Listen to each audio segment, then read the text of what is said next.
गोकुलास Hindu girls college Moradabad में अर्थशास्त्र विभाग के तत्वावधान में बजट 2023 पर एक परिचर्चा का आयोजन हुआ। महाविद्यालय की प्राचार्य प्रोफेसर डॉक्टर चारू मेहरोत्रा के निर्देशन में संपन्न हुआ।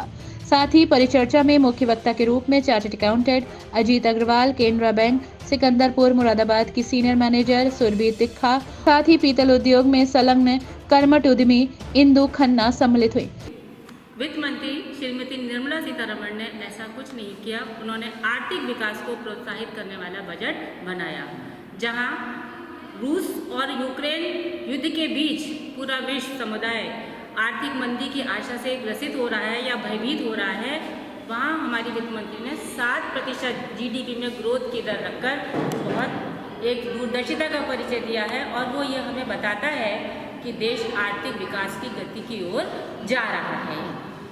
वित्त मंत्री ने इंफ्रास्ट्रक्चर पर सबसे ज़्यादा पैसा खर्च किया है, जो इस 10 करोड़ रुपए का इंफ्रास्ट्रक्चर पर खर्च किया है, जो पिछले साल के बजट में जो इंफ्रास्ट्रक्चर पर खर्च किया गया था 37% ज़्यादा है, और हमारी GDP का 3.3% है। प्राचार्य डॉक्टर अतिथियों को पुष्प गुच्छ देकर सम्मानित किया गया।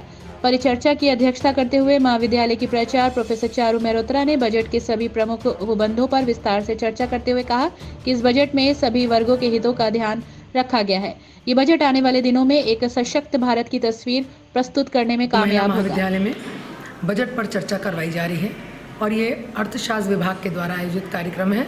इसमें शिक्षिकाओं के साथ साथ हमारे कुछ अतिथि हर क्षेत्र के हैं। एक बैंकर हैं, एक CA हैं, एक शिक्षा के क्षेत्र से हैं और एक उद्योग के क्षेत्र से हैं। तो इन लोगों को बुलाया गया है जिससे कि बजट किन किन के लिए कितना कितना महत्वपूर्ण है वो उस पर चर्चा कर सकें, और हमारी छात्राएं भी उसमें पूर्ण भागीदारी कर रही हैं उस विषय की, जिससे उन्हें भी पता हो कि बजट कितना इम्पॉर्टेंट होता है एक देश के लिए, और मध्यम वर्ग के लिए विशेष रूप से ये बजट कितना महत्वपूर्ण होता है। इस बारे में वो यहाँ जान सकेंगे इस परिचर्चा के माध्यम से। और ये कार्यक्रम परिचर्चा डिस्कशन पे रखा गया है, जिससे लोग अपनी समस्याओं को बता सकते हैं और अपने विचारों को डिस्कस भी कर सकते हैं। और अमृतकाल का ये पहला बजट माना गया है, और इसमें जो मेरी अपनी एक असेसमेंट है उस पर कि इन्होंने सभी को लेकर इस बजट में कुछ ना कुछ सोचा है। जैसे सप्तऋषि इन्होंने एक कार्यक्रम 7 पॉइंट्स दिया है, उसमें हर क्षेत्र के लोगों को कहा है, विशेषकर युवाओं के लिए स्टार्टअप्स की बात की गई है, और उन्हें 10 इयर्स तक के लिए उनके इनकम पर रिबेट देने की बात कही है। महिलाओं के लिए स्वयं सहायता समूह की बात की गई है, और इसके साथ जो है वो लड़कियों के लिए, बालिकाओं के लिए योजनाएं बनाई गई हैं। और इसी के संग निवेश पर बहुत ज़्यादा जोर दिया गया, उद्योग को मजबूत करने की बात कही गई है, कृषि की बात कही गई है।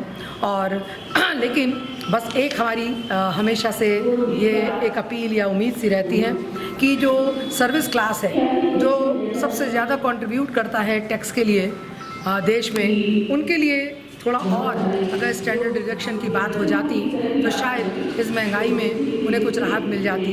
अन्यथा बजट जो है वो पूर्ण रूप से भविष्य को ध्यान में रखकर बनाया गया है कि इसके दूरगामी परिणाम बहुत अच्छे होंगे। परिचर्चा का संयोजन और संचालन अर्थशास्त्र विभाग की अध्यक्ष प्रोफेसर कविता भटनागर और प्रोफेसर डॉक्टर सीमा मलिक ने संयुक्त रूप से किया। साथ ही परिचर्चा में भाग लेने वाले सदस्यों में उप प्राचार्य प्रोफेसर अंजुना दास, प्रोफेसर अंशु सरीन, प्रोफेसर पुनीता शर्मा, प्रोफेसर किरण त्रिपाठी मौजूद रही।